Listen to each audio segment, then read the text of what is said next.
Flag sponsor Adani Airport Holdings and launch sponsor Kale Logistics Solutions. Can we have a big round of applause for all our sponsors, please? Thank you so much. Ladies and gentlemen, we begin our day with an exciting and future-ready topic.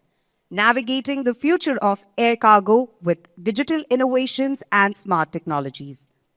The air cargo industry is evolving with digital innovations like IoT, AI, and blockchain enhancing efficiency and security. The session will explore how these technologies are transforming air cargo operations, addressing current challenges, and shaping the future developments. So, ladies and gentlemen, first I would like to invite on stage our moderator for this panel discussion. Please put your hands together and welcome Mr. Satish Lakkaraju, our Chief Executive Officer, Garuda Vega brand of Next-Gen Logistics, with 3+ decades of experience in the logistic industry.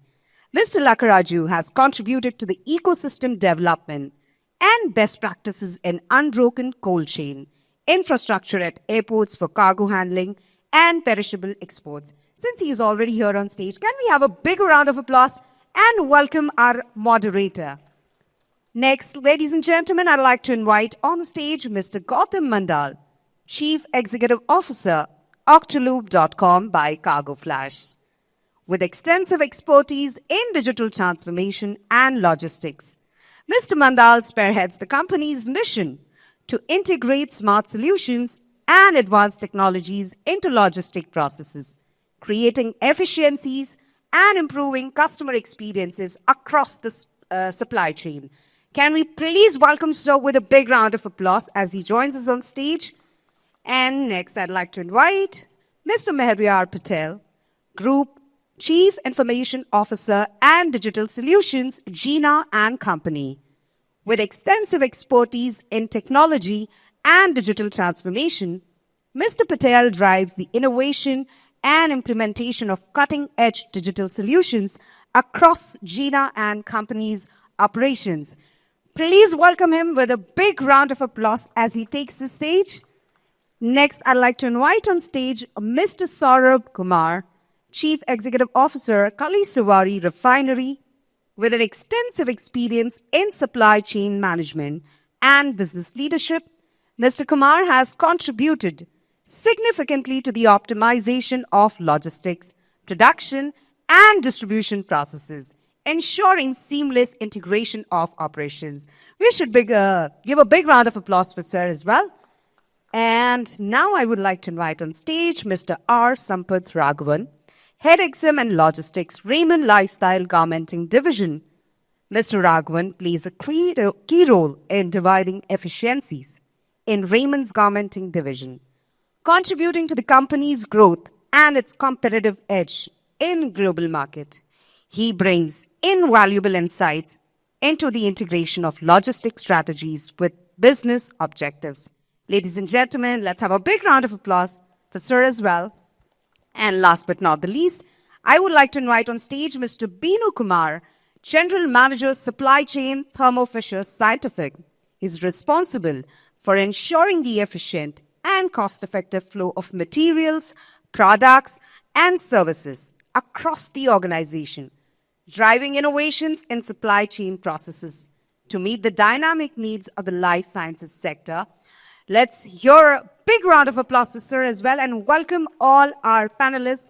It's time to unleash opportunities, and I think Mr. Lakkaraju take us to a newer heights as he joins us on the podium. Over to you, Sir. Thank you.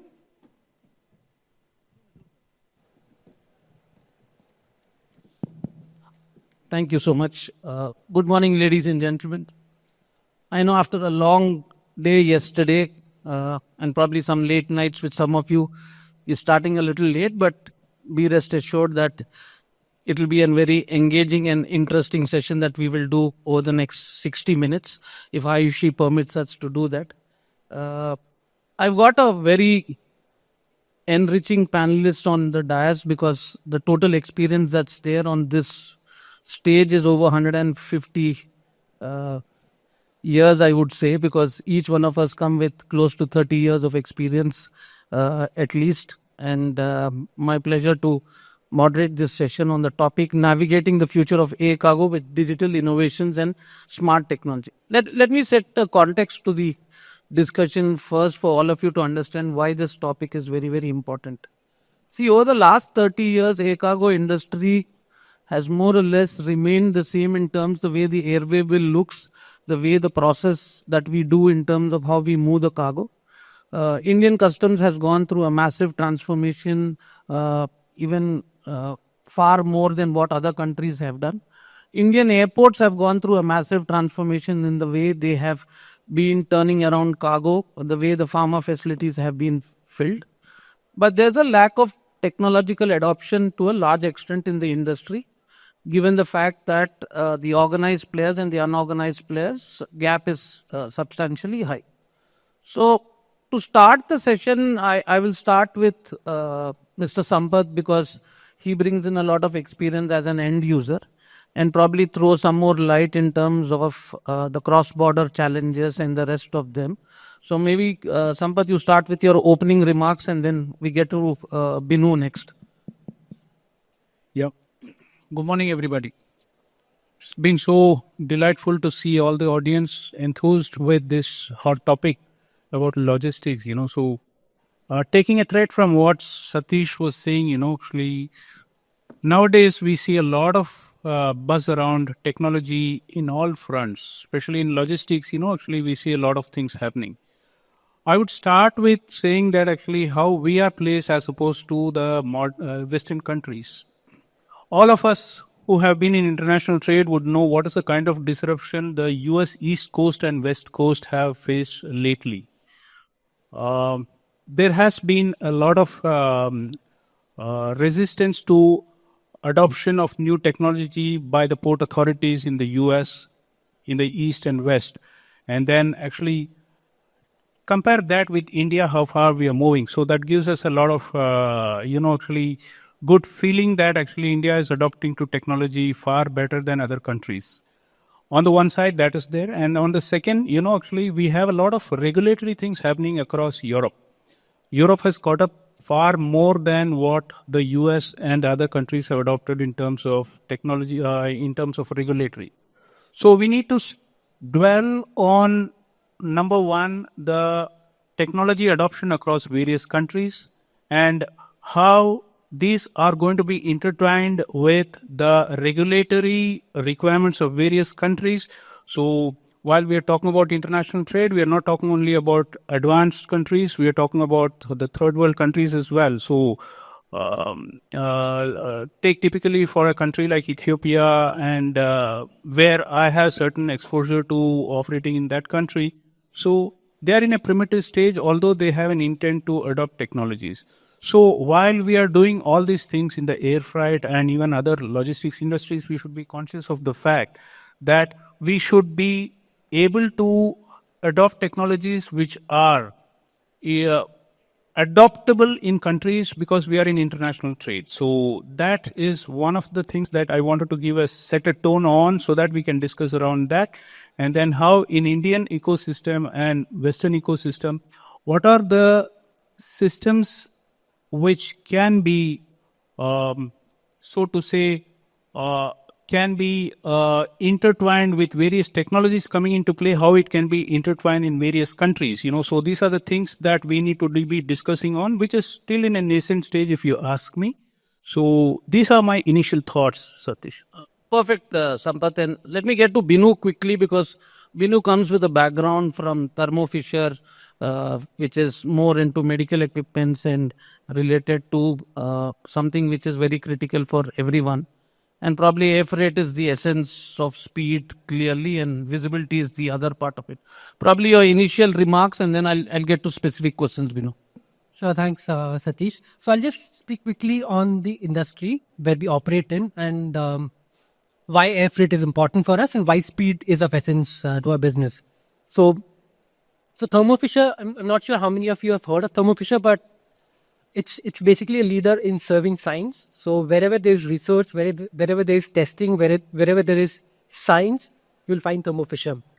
So the closest example that you can identify probably is globally 50% of the RT-PCR kits were Thermo Fisher Scientifics. So Roche and Thermo Fisher's RT-PCR was approved for the first time across the world actually. So we do a lot of scientific work with the pharma customers, with food safety labs, with scientific labs, academic research, and lot of things actually where we make an impact on the people, right? So there are two things here. The company and companies like Thermo Fisher are very, very innovation driven. And when a company is innovation driven, the products are very, very so basically the life cycle of a particular product is very, very short. So even before it reaches a particular scale, the product goes off and the next technology comes in. So it's very, very difficult to predict what kind of demand is going to come up in terms of instruments or consumables or spare parts, right? And at the same time, the instruments are of such values, like it starts with $500,000 to $1 million. And an instrument goes down, the patience level of the customers are also very, very low. So unpredictability combined with the cost of the instruments and the cost of the components, it becomes very, very important for us that we're able to respond very, very quickly to the customer, right? So, and that's where the speed comes into play. And all these technologies that we're talking about, whether what the airports are implementing or what the carriers are implementing, my boss always used to say, like, if it's out of sight, it's out of mind, right? So anything that can be measured can be improved. So the visibility that these technologies bring in, it basically helps us to improve the overall lead time that we enjoy for our import shipment in terms of fixing up all the challenges, and it basically helps us to deliver things faster to the customer. So what we feel is, if we are able to bring down the lead time by even 1 hour, that means we are basically making the world healthier, cleaner, and safer. To that much more extent. Right? So that's what it means for us.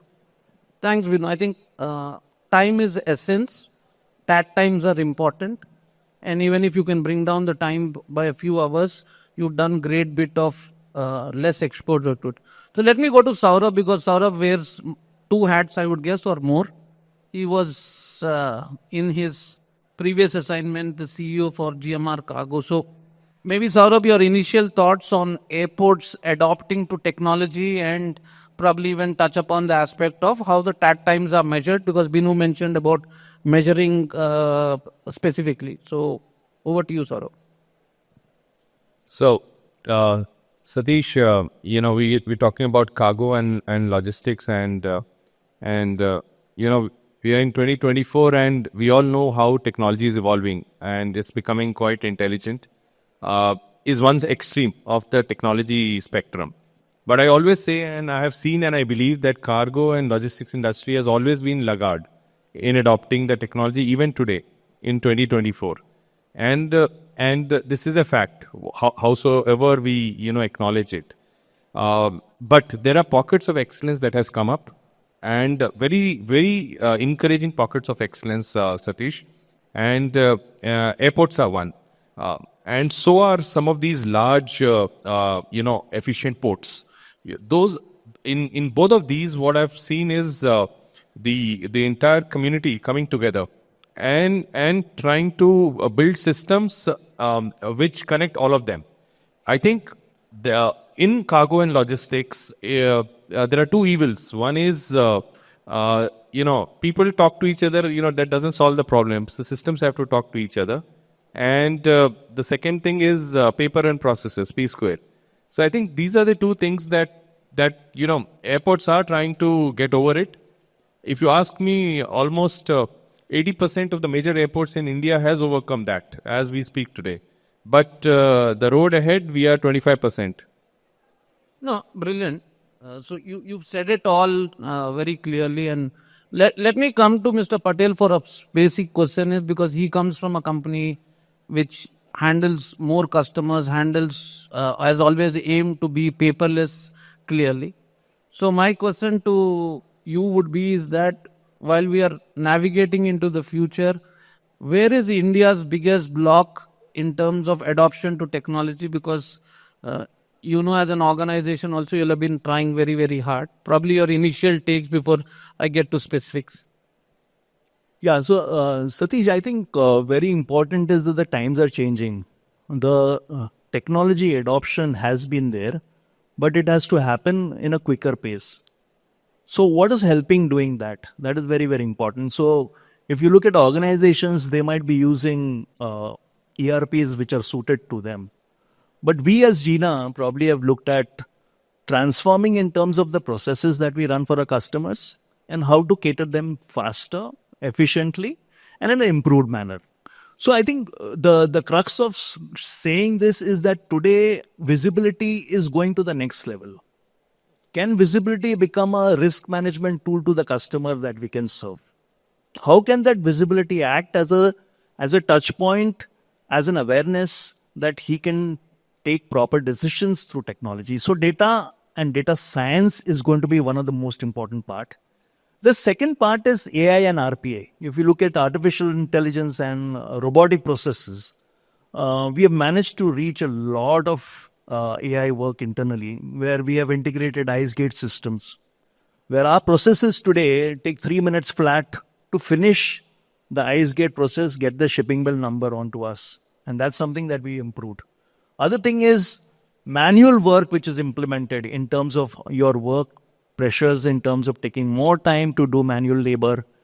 Can we eradicate with AI and RPA? I think robotic processes with OCR, better OCR reads have become a state of the art.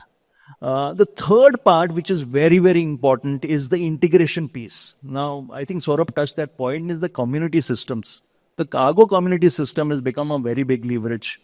That is not AI, that is pure play interface, talking to two systems together, but take the initiative into saying that these things will add value to us. I think interface, working with airlines, aggregators into giving situations like rate, bookings, these are very much possible through AI and RPA. So I think the need of the hour is to jump into the wagon of talking to community, integrating systems, look at breaking the silos where we today face a problem. And I think the paperless situation is not a situation which is in your hands, but it is outside your hands. So however much ever you try to do that is something that you would have an experience to talk about. Thank you so much. And you really brought upon such critical aspects. And the reason why this topic is important, for all of you who know that if you have to export a shipment from India to any other country, the rough estimate is you have to do the same data entry 17 times before a shipment actually reaches the final destination. Even after you do the 17th time, it could be that after going to the destination may still come up and ask for additional documents, and you may end up uploading another few documents, which is why the community systems actually are very, very critical. And if Blinkit can give you visibility, why can't Air Cargo give you visibility is the million-dollar question that we are trying to address today, so that everyone understands. Before probably some of us retire from the industry, will the next generation be able to see what we are aiming and dreaming to see? And I think that's where Gautam's point would come, is that how do airlines also play a critical role in the whole process of creating larger visibility? Because you have interline carriers, you have main carriers, you have narrow body aircrafts to wide body aircraft. So probably Gautam, if you can throw some light before I get back to the end users. Sure. Thank you, Satish ji. You have touched a very important question as well as pain of the industry. If I talk about the current situation or maybe a couple of years back, the airlines and the other stakeholders of the air freight, they were all operating in silos. They still are. The situation is changing slowly. And you all are aware the number of paper documents still flying with a shipment. So if I average it out, it's about 30 documents, which translates to a staggering 7,800 tons every year, just the paper documents accompanying an air bill. That's a huge volume.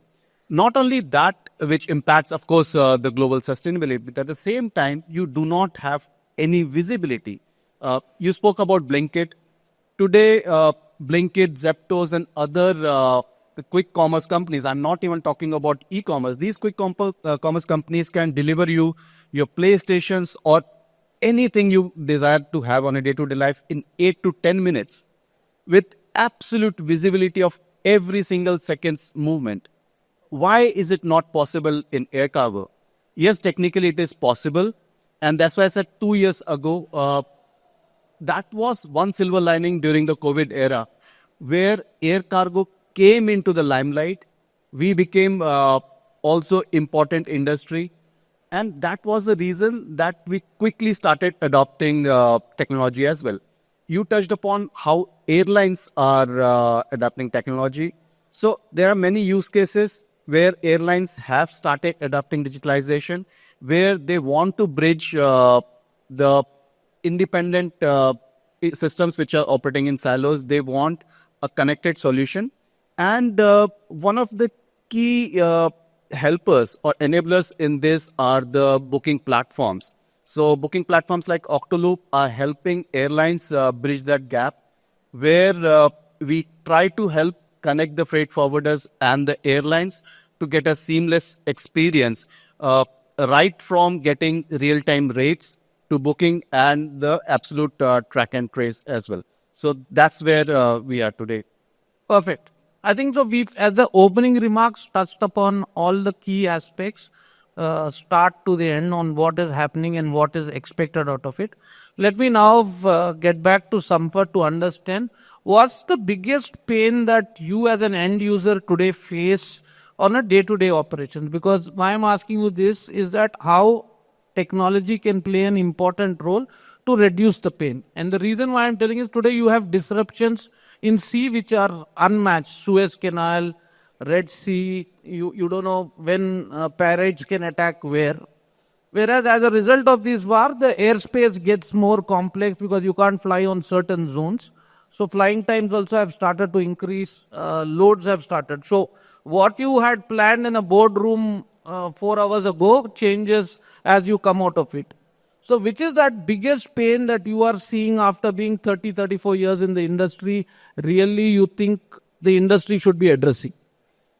Yeah, it's a really good question, So everything boils down to transparency and visibility. So these are not buzzwords. These are imperatives to stay focused because customer is very demanding. So in terms of what one would be expecting as a customer is to see where his goods are, what his order processing has been. So where is it lying right now and what are the impending delays that could have happened, because we're all talking about supply chain. So supply chain, one of the main focus is on transparency and visibility. So to me, it looks like unless we adopt the technology in terms of real-time focus on what is happening around end-to-end, right from the warehouse of a manufacturer to the warehouse of the customer. So how are we able to give real-time? Because as Saurabh was saying, actually we most of the services departments in the supply chain, upstream and downstream, are almost in silos. So integrating these things, how far it would be helpful in establishing the transparency and visibility, number one.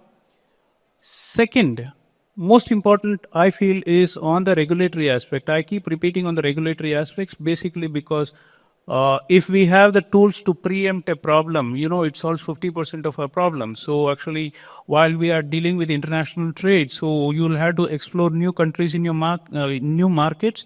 So unless you know what are the kinds of hurdles that could be facing, you have a primitive economy like Southern African countries, and you have primitive markets in South American countries where they work in a very archaic manner, actually, as opposed to what we are used to in India, where technology has taken forefront.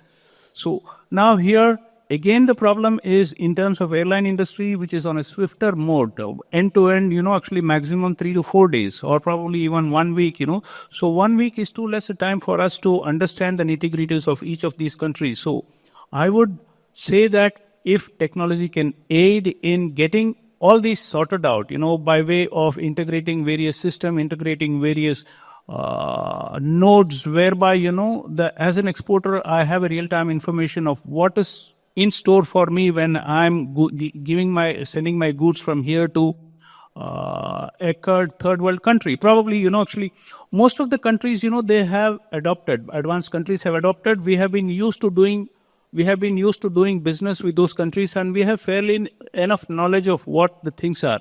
But then that's not all. So while we have to expand our horizons in the international market, so what comes to play is adoption of technology in these countries, which comes as a major deterrent for us to see how we are going to overcome the impending problem. So probably transparency, visibility, and also the awareness of the ecosystem in these countries. So these things technology should aid, so that helps in a great deal. Great, Sampath. So let me move to Binu clearly, because the word transparency, visibility have been used.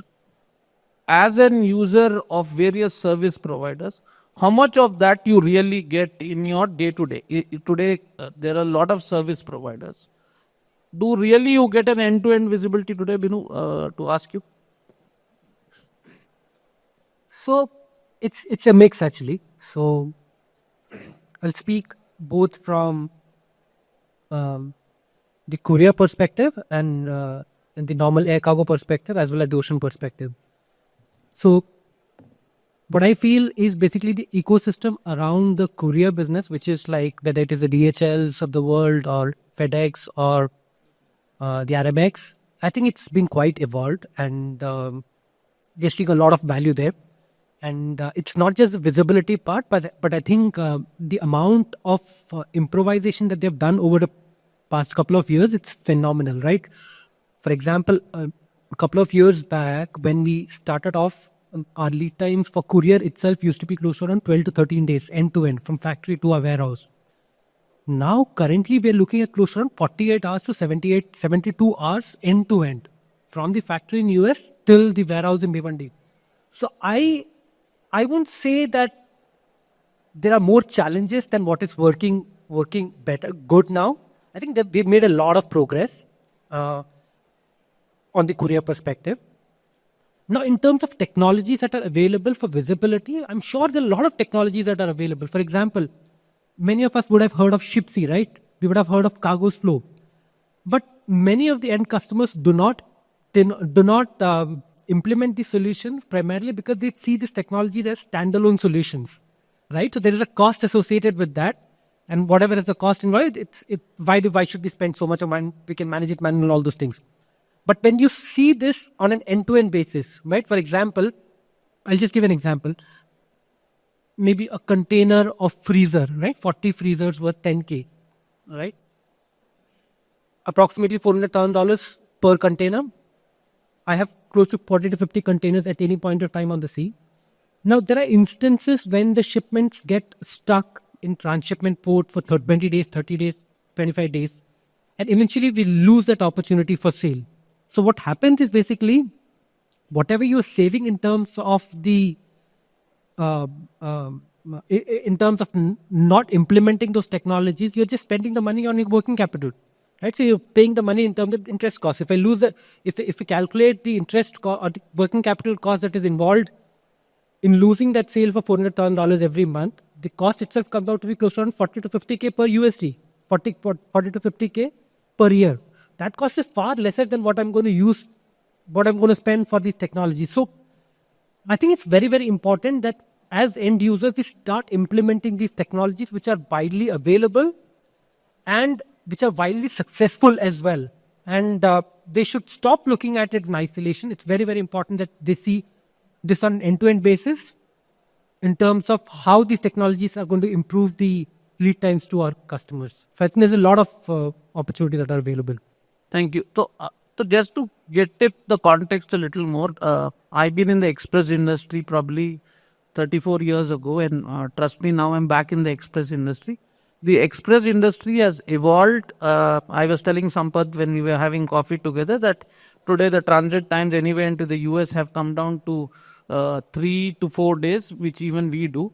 And as one of the large express companies, what is their internal TAT time? And I was told it's 2.7 days is what they are targeting anywhere from India into anywhere in the US. Now, if that happens, basically, the freight forwarding industry will probably have the largest of challenge than anyone else. Because then I said, is there a restriction on the size of the shipment? He says even at 10 tons for us, the TAT time is the same. So I think there is a lot that the air cargo's digitalization is what has happened in the express industry. But in 30 years, the cargo industry has not adopted because all your airports today in India work on multiple platforms and not a single platform. Because today, if an airline has cargo in a different airport, to move it to another airport is like moving a mountain because it's back to town and the rest of them. So I think there's a good learning for all of us that how do we really learn the best practices from the express industry and get them into it, because we may be out of business if we don't adopt those practices. So Binu, yeah, you wanted to add something? I'll just add one quick point here.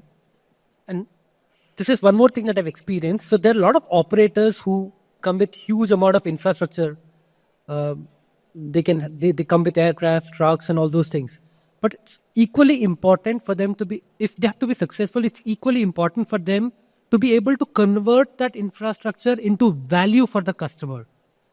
And that means you have to invest a lot more time and effort with the customer, understanding their problems, resolving that across, so that eventually it brings down that lead time for the customer. So many of the operators with these large infrastructure, they're not able to convert that as value to the customers. Very few people are able to do that across.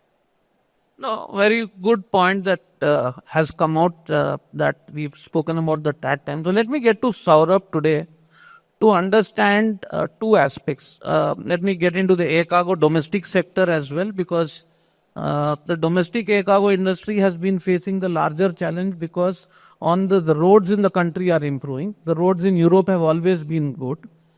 Airports have dwell times where you have D-5 in most of the cases. Why can't technology be deployed even in domestic air cargo operations to increase the speed? Because if someone has to fly from Delhi to Jaipur, it's anyway going to take 5 to 6 hours in air cargo. But on the road from Gurgaon into Jaipur, you will still do it in 4 hours now. So why would someone come to air cargo? And is there anywhere that you think the airports or the operators are today missing, not using technology in domestic cargo? Because I see that as a problem area. So I'm sorry to put you in a spot, but... So, yeah, I wanted to start with Spot. So, see, I think many of you don't understand, but I think the question which Satish has asked is actually a unexpected and a tricky question. I didn't think Satish you will ask me this question. It was not there in any of the preps or syllabus karke. But in the domestic air cargo industry, and I have ran that business very closely, almost 6 years, running a domestic cargo terminal. We have to understand and realize something, and that is that if you're going to take 5 hours, minimum 5 hours is actually quite minimum. If you're going to take 6 hours to reach from an airport to another airport, from a hand-to-hand delivery perspective, by paying 3 times, at times 5 times more than the land transportation, it is inherently a unsustainable model on a long term. That is something that we all have to understand, that the domestic air cargo industry will find its equilibrium, vis-a-vis what is competitive with respect to the road transportation. Today, overnight road transportation happens between major cities like Chennai, Hyderabad, Bombay, and similar to these 3 clusters, there are almost 4 to 5 other clusters in the country. So any day, the rate at which the road infrastructure is improving, we will find the short hauls flight to always be challenging. But at the same time, Satish, majority of the flights running in the country today are short-haul flights in terms of the capacities, the belly capacity. So that challenge is going to be there. However, answering the second part of the question, the domestic air cargo industry is following the international air cargo industry. In fact, in terms of the integration, and my friend Patelji talked about very high, level of IT deployment in the system. Yes, but international. If he asks, say, Mr. Patel, the other side of the domestic, he will have little different answer. So I still feel, Satish, that the association and the industry and the airlines have realized that this is the next frontier to be worked in the next 2 to 3 years. I see times crashing by about 1/3, 33%, in terms of the takt times. But beyond it, the economics between the road and the air will play a major role going ahead. Okay. So I think you probably answered to a larger extent, but let me give you all a little more hindsight on why this question was asked also before I get to Mr. Patel to answer more specifically on it. Point is, end of the day, like what Binu said, your value that the customer perceives is very, very important. And if you can't get the value out of air cargo, there's no point in transporting in air cargo under any circumstances with multiple handling that happens. Because ultimately the customer is going to tell, look, I'll load it in my truck, it's got GPS, I'll put a full truck and it'll get into the customer's place. Why would I want to use air cargo? So I think there is a great scope for improvement by using technology in the domestic air cargo. And it's a good problem that we are having, and how do we address in it. But let me get to Mr. Patel for one fundamental question is that now that we've seen that we had a free time of 5 days in air cargo when we started in the industry, that dwell time has come down. Where do you see this heading to really with the adoption of technology? Because now we spoke about the problems, we spoke about the used cases, but I think what the audience would like to probably hear more is that since you handle a lot of FedEx shipments as well in terms of your systems and the IceGate integration part of it, where do you see that going probably from India's standpoint? Do you see that improving further in terms of the whole process with customs and utilization? Yeah, I'll just touch base on the air cargo scenario, which is very important to understand, and the dynamicity that we are all facing. See, I think technology is at a place where it will deliver value. But let us understand what is the problem right now. The problem is that when you look at rates today, the rates validity is just 1 day. The geopolitical scenario, if you look at it, it is really changing the way we are working. Today, the rates were available for 1 month. Now, the rates are available for 2 days, 3 days, maximum 1 week. Technology can be deployed, yes. Is there integration? No. Is there some way the airline can tell us, okay, this is the change in route, or this is the scenario which is so dynamic in picture, where they inform the supply chain providers and then you inform the customers? See, look at the situation where we are in. I think technology itself has got some limitations which ultimately cannot be deliver everything. I think that is something as a basic of a situation. I rest my case there. But the point here is what you can do better. I think that is something that we all have to understand and how we can work. This will continue, I think. This is not going to stop. So what we have done is that, rightly mentioned by Bino, is there are certain fundamental points that we customize and provide. I think there are certain things that we can surely do in technology, and that's what we've done. I think you rightly mentioned on the FedEx part. There is a lot of process implementations that we have done in the system that has added value in terms of how we do it. IceGate is one of them, but there are other things that we have done. Or in terms of certain situations of integrations, which I have covered earlier, which I don't want to repeat again. But that part of community connect, interface again, and a situation for us to drive business better is going to be the future of us. So I'll again talk about this integration piece. A lot of airlines are saying, yes, you need to integrate, but it is possible. The lead time of integrating one airline is 4 to 5 months. Are you willing to wait? So there is another alternative path which comes in, where the aggregators are surely playing a big role. And the aggregators themselves play a lot of value in terms of already, like Octaloop. They've already integrated with the airline. Can you tie up with that situation? So I think that is the way and means to look at it. But things have to happen at a quicker pace. I think one of the points which is very important is business does not wait for technology to happen. They will not wait. Either you provide it in a quickest possible time, or you say it's not possible. I think that is the dilemma. No, brilliant. I think that is how the question finally comes to Gautam. And I think Sampath wants to add. Gautam, I'll come to you. Sampath, go ahead. quickly, actually, those were the days when actually the government initiatives were to catch up with technology. Now we are just the reverse. The government initiatives are so far ahead.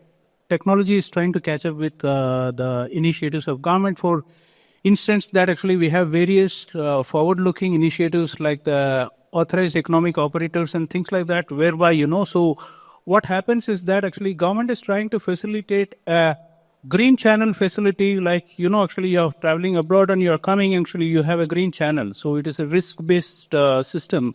It's a trust-based system that the government has come out with, So what happens is basically the government is wanting to see that there is a ease of doing business. So with letter and spirit, they're trying to implement. In India especially, they're trying to implement this with all the rigor that it needs. So now, coming back to the same thing, that those were the days when actually we were government was looking up to technology and then saying that I want to do this, please facilitate this. Now the government is going far ahead. They're saying that I'm going to give you this facility and technology, you create technology to do that. So in that sense, actually I see that the technology has to play a most important role in getting that facilitated, especially, actually in countries where you have these kind of initiatives where authorized economic operators, you have CTPAT, Customs and Trade Partnership Against Terrorism and things like that, where all these things, provided a supply chain partner, meaning a manufacturer or an exporter is compliant on various risk-based analysis and he has all the systems in place. So they give you a far better facilitation in terms of moving the goods at the ports as early as possible. So actually, I think that technology again plays a major part in facilitating all this. Yes. So Sampath, just to add to what you said, when I started, customs was nothing but kast dene wala admi. Technically, that was the true definition, because whether it is in Sanskrit, Telugu or anything, the word custom is difficult. And last week when I met the Chief Commissioner of Customs, Mr. Sandeep Prakash in Hyderabad, he was so forthcoming. He said, get the importer to me. I will tell him how I am going to make his life easy. We are here to be on your side of the table and we are not on the other side of the table. So what you said is so true, that the government has come a long way in implementation of a lot of things. So now today our problem is not the government. But I think the elephant in the room for all of us to understand is the customer, whose demand has also increased, because he was okay to get the product in 5 days. He was okay to the product to get the 4 days. Today your wife will not accept if you say the product is going to come, because Amazon will come up and say you're a Prime member, we'll deliver it to you tomorrow. So today that excuse is gone. But let me get to Gautam on a very important aspect, because Mr. Patel touched on one important aspect of saying rates are not anymore valid like a summer rate and a winter rate, which was what the industry experienced. The dynamicism changed. Someone like Octaloop now, how does that really work now? Because there's so much of dynamism, you gave a rate to a customer, you booked the shipment, and when you went to book, the rate is changed. Okay, now how do we handle that situation? Very interesting question, Satish ji. So booking platforms are here to stay. That's one thing for sure. And it's also changing the dynamics of how the business was being conducted. Patelji said the right thing, that business will continue irrespective of the technology. Technology acts as a facilitator and an enabler, making the business easy. Now, I will take two key words from Mr. Sampath. One was transparency. The other was ease of doing business. So these are the two things which technology helps you achieve. Booking platforms helps the end customer, the forwarder, the consignee, and the airline, everybody getting the real-time transparency on the updates. At the same time, your data is absolutely protected. We ensure, and not only when I say we, it's Octaloop as well as other booking platforms also, we ensure that your data is absolutely protected and we follow the privacy policies. Now, inherently a booking platform, the prices are definitely dynamic, and the dynamics have changed from winter and summer sketch to weekly, and now you rightly said it's for that particular instant. However, the rates do not change for a booking. It may change over the day based on the supply and demand, but that's how other industries also function. Today, if you book a hotel or a passenger tickets, that's the way it is functioning. If the demand is high, the same time the prices may vary, and depending on the demand going low, you may really get good prices as well. But let me give you a use case. Today, a simple process of booking or a price discovery by a forwarder with an airline. Imagine what happens today. A forwarder staff sends an email to the airline, waits for some time, then picks up the phone, calls up the airline staff that I have sent an email. Can you please check the email and give me some rates? They give them the rates, negotiations happen, then they send the booking, and then they again wait for the booking confirmation to happen. This on a minimum to minimum, it takes 30 to 40 minutes on a lower side and can take half a day to a full day on the higher side. Now imagine you are on a booking platform, and within we say it's 10 seconds, but between 10 to 15 seconds, you not only discover the rates, but can instantly log that rate and get instant booking confirmation as well. Now, this use case itself gives us such a huge ROI, because till the time that person is waiting for that rate and then the booking to confirm, you may have, when I say you, the staff or the forwarder may have done so many other productive things. So that's just the tip of the power of a booking platform. I'm not even going to the data insights and the lead data that the platforms can give you for you to take an informed decision. No, good. So let me give you one more question before I get back to the other panelists. Today, there is a lot of unused space on aircrafts. What I mean to say is that you know that there is a customs holiday, so there's no cargo going to be cleared. In Calcutta, for 8 days, you will have flights empty because Durga Puja, no trucks will reach the airport. India is a very peculiar country. Let's keep in mind that we are driven by festivals, we are driven by gods who will control a lot of these things. In that case, how do you utilize using technology unused space that is available? Because there's a lot of unused space today. Now, if you can offer a dynamic pricing, because while you increase the price to what Mr. Patel said, is there a technology that's going to come up and say that out of India, we've got these 28 flights of an X carrier, capacity in one location is empty, whereas capacity in another location, can you do a balancing act? So this is one of the demand that I've always had through the air cargo saying is that, why is the Delhi price cheaper than the Chennai price? Okay, now they may come up and tell you whatever multiple reasons, but maybe if Mr. Patel want to take that. Yeah, Satish, I'll take this call. I think cargo is not independent to passenger load, right? The aircraft is only one. So if you look at a situation of the last minute call, I think this does not apply to the passenger load also. So if you look at it, suppose I'm traveling, the airline does not come and tell you that these many seats are available. The same would apply on the cargo situation also. Rest you can comment. No, but I'm coming from a freighter point of view, because today there are We're talking about a full load. full load. Yeah. Okay, I'm not getting into passenger-based load because that is going to remain dynamic. But today, India has got freighters, whether it's Blue Dart, whether it's Indigo, whether it's SpiceJet, whether it's tomorrow Air India going to come in, or the other Middle Eastern carriers and the European carriers. That is where I'm saying if you have a 747, you've loaded 80 tons, there is 20 tons which is there with you. Do you want to fill that or not fill that is a call that the carrier takes. So that dynamic pricing is what I'm talking about. I would like to add to that, Satish ji. So, airlines will never publish their capacities that they are going empty. Not only airlines, any supplier will not like to give their inventory out. But at the same time, the beauty of dynamic pricing is that it goes both ways, right? When the demand is high, the price can go up. But the reverse of it also happens, and we have seen firsthand that whenever there's available capacity and it is approaching when you're checking the rates, it's approaching the departure of the flight, the prices can really go down. The airline would like to fill that capacity, and that's how the dynamic pricing, the AI engine behind dynamic pricing works. And when I said we have seen firsthand, our forwarders who are using our platform, they like to call it a jackpot. where they have really got extremely good pricing, and everybody is beneficial. The forwarders, of course, they benefit because the low rates, the shipper benefits, and the airlines also because they can fill their empty unsold capacities. Okay. Maybe Saurabh wants to See, add. it's an interesting thing, Satish.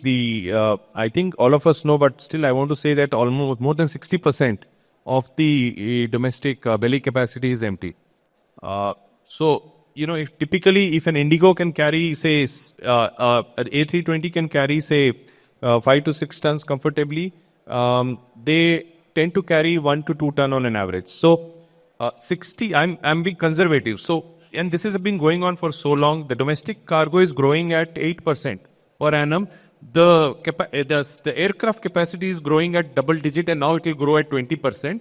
2 years down the line, the capacity utilization will be 20%. But in spite of that, Satish, what your question is very valid.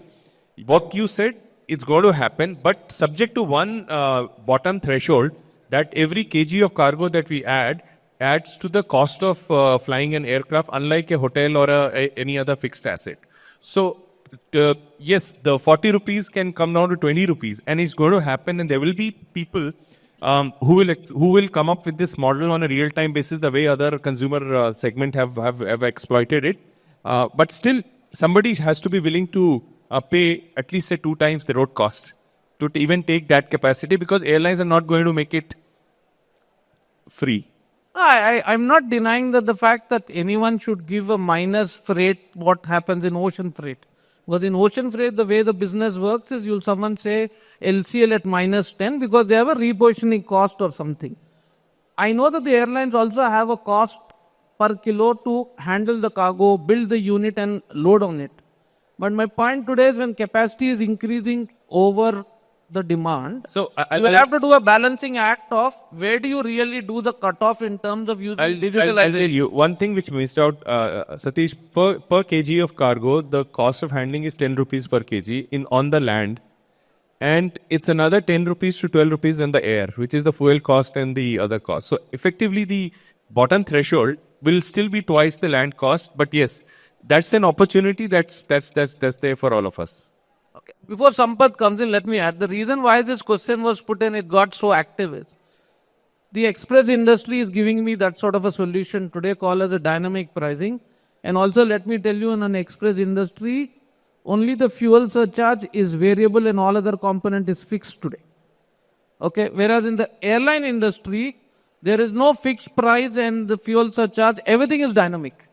Now, point is, how does the end customer understand? A mother who is sending something is not going to understand such dynamism of sustainability, fuel, and the rest of them. Because at the end of the day, all of us are saying, how do we really navigate the future of air cargo and make it sustainable using digital innovations is what the need of the hour is. And so that's the reason this question came up. But Sampath, you can add your bit of points. No, actually, I just wanted to give you one example where it was an irony for me, actually at this sea freight when you're talking about, this is not the forum, but then I just wanted to add, you're talking about negative freight, so how technology has not caught up with negative freight is in terms of how you create a bill of entry.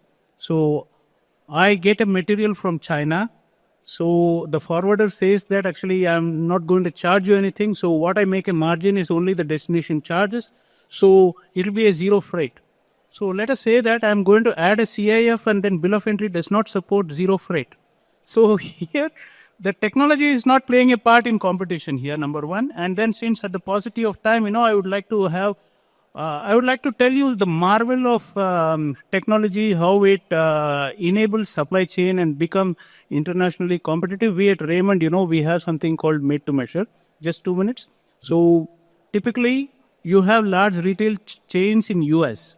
So these retail chains are aggregators. What they do is that they have multiple shops, around 1,200, 1,300 retail chains they have in the US.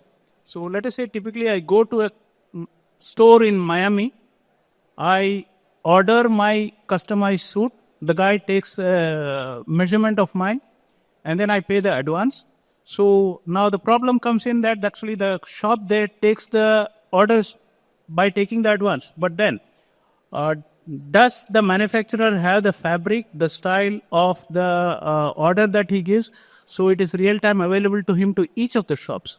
So now the aggregator, what he does is he consolidates all the measurements and the styles that has come into this basket. He aggregates it, converts it into an XML. Bang on 12 o'clock in the midnight, my factory hits all the styles, all the measurements, all the kind of aesthetics, fabric, because these fabrics are available in my Bangalore plant. So this inventory is visible to all the shops across the US. This is the marvel of technology. So it is available. So then the moment that it comes in, logistics comes into play here. So typically, I'm in the Miami, as I said, I have a marriage in the next 15 days. For a wedding, I want a customized garment being done. Let us say logistics becomes so important for me to play that how it is going to be done at a cheaper cost. So I was talking to you before the meeting, I was talking to you about some hybrid models where actually, some of the service providers provide. So US has come out with de minimis clause, which everybody, most of them in the international trade are aware that actually de minimis clause exempts duty for goods which are less than $800. So now 1,500 stores I'll have to consolidate, put it in a pallet, and it goes as one shipment. So it crosses $1,800. Sorry, $800. So there are hybrid logistics provider who create a hybrid models whereby it goes as one shipment for ease of clearance and things like that. But at the destination, it gets cleared as individual shipment. You have mother invoice, baby invoice, mother airway bill. So this is the marvel of technology. I think similar adoption, if we had to sell in India, if we had to sell and become competitive, we'll have to have unique ways of offering these things to the international market. Yeah. Thank, Yeah, I'll just extend to what Mr. Sampath has been saying. So, who is the seller? The seller is a freighter, right? So, basically, he has to sell the empty space, right? The point is not me selling that. So, for example, this is just an example I'll quote. So, say Blue Dart Aviation is operating a freighter from Mumbai to Delhi. I have an empty freight which is available going empty. I have a technology solution which needs to be available directly to the customer or a forwarder who's handling the domestic shipment. If that visibility is there, rest of the problems are eliminated because there you will get the rates because the space is going empty. So this basically is not a technology point of view. The technology will be available, for example, by Blue Dart Aviation. It has to be available to the customer directly who's a main service operator or to a forwarder who's selling the space. I think that's the point. no, I think that summarizes everything in one word is that technology is here. There are more smarter technologies coming. The basic point is that look at what the customer wants end of the day. And customer determines a lot of things, whether it is the price, whether it is the push to the service provider. And also the learning out of this whole discussion is that express industry has definitely revolutionized a lot more things, whether with it Binu or whether it is with Sampath, and they're utilizing it. Saurabh touched upon the important aspect of the challenges that are there in terms of the domestic air cargo, in terms of what it takes to build a pallet and what it takes to handle. I think Mr. Patel touched upon very important aspects in terms of the dynamism that evolves around the pricing and the rest of them. And Gautam clearly brought about an important aspect of the aspect that now that bit of waiting for 40 minutes, 50 minutes is now a long drawn thing you can do instantly. So I think the panelists deserve a big round of applause surely for putting together very important aspects of digitalization in terms of navigating the future for the air cargo with digital innovation and smart technology. And I think we need to thank IICS for putting this panel together, to Ayushi and Mohit. Over to the lady in blue to do the rest of the thing. Thank you. Thank you, sir. Sir, can we take some questions from the audience? Surely. So just Yeah, I see Mahinder Pukrial, so please give him the mic. yes, Yeah, thank you all can raise your hands. Thanks. Mahinder, just tell to whom this question is, and we are happy to address it. Thank you. I didn't know you all will be so considerate to give us because the clock was clicking and I see the next panelist there already.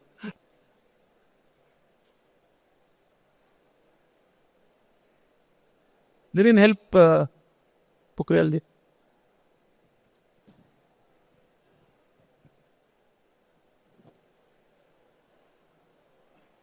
Yeah, ये mic दे देना. See, technology, this is the problem, no? Yeah, take this. See, now we are so used to technology. अभी निकाल दिया तो क्या problem?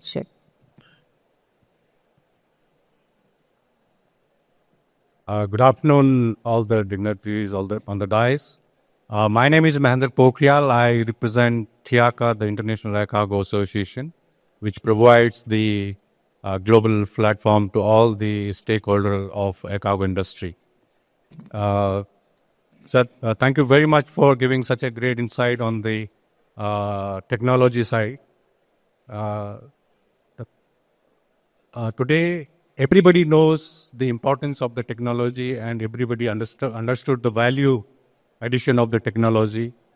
And therefore, some concern which I would like to have your opinion for the benefit of the audience here, that how can an organization can address the concern related to data privacy and cyber security when adopting the digital technology. Thank you.